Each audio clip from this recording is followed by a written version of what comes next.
ठाकरे बंधूंच्या युतीची घोषणा झाली आणि यानंतर आता मुंबईमध्ये ठाकरे बंधूंच्या सोबत जाणार नाही असं विजय वडेट्टीवार यांनी स्पष्ट केलंय। यावेळेला बोलत असताना विजय वडेट्टीवार यांनी मुंबईमध्ये काँग्रेस वंचित सोबत जाणार आहे हे सुद्धा जाहीर करून टाकलं।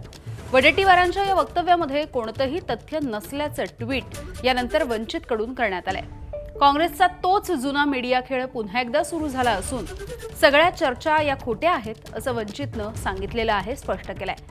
या संदर्भामध्ये काँग्रेसचे प्रदेशाध्यक्षांनी वंचितला प्रस्ताव पाठवला असून त्यांच्याकडून कोणता प्रतिसाद आला नसल्याचं देखील सांगण्यात आलं।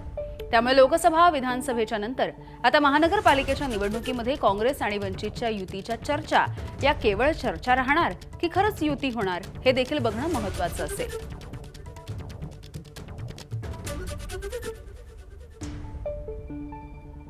ही आमची परमनंट युती किंवा पूर्वीपासून आलेली लोकसभेपासून विधानसभेपासून आलेली नाही। ठीक आहे, आता राजकारणामध्ये आघाड्या बनवूनच अनेक लोकांनी निवडणुका लढल्या जातात स्थानिक पातळीवर। त्यामुळे वंचितने तिथे काय भूमिका घेतली असेल तर काही महाराष्ट्राची युती आहे म्हणून तिथे झाली नाही अशातला भाग नाही। जिथे काही ठिकाणी झाली, काही ठिकाणी झालेली नाही।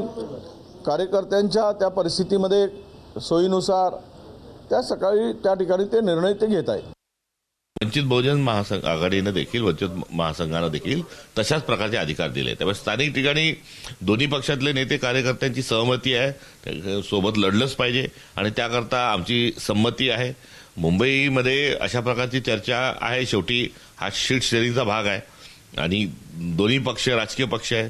तिथे शक्य जर झालं तर आघाडी मुंबईमध्ये देखील होऊ शकते आणि तसं जर झालं तर जी आमच्या पक्षातील कार्यकर्त्यांना आणि वंचितच्या कार्यकर्त्यांना दोघांनाही आनंद होईल।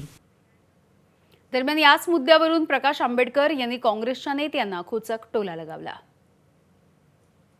नगर परिषदेमध्ये पण काँग्रेसने युती केली, जाहीरपणे त्यांच्या खासदार सोबत बसले होते आणि नंतर मग ते म्हणून काँग्रेसने स्कॅनर लावला पाहिजे की काँग्रेसही किती आहेत आणि काँग्रेस पक्षामध्ये राहून त्यांचा आत्मा दुसऱ्या पक्षामध्ये किती जणांचा आहे त्यांनी बघावं।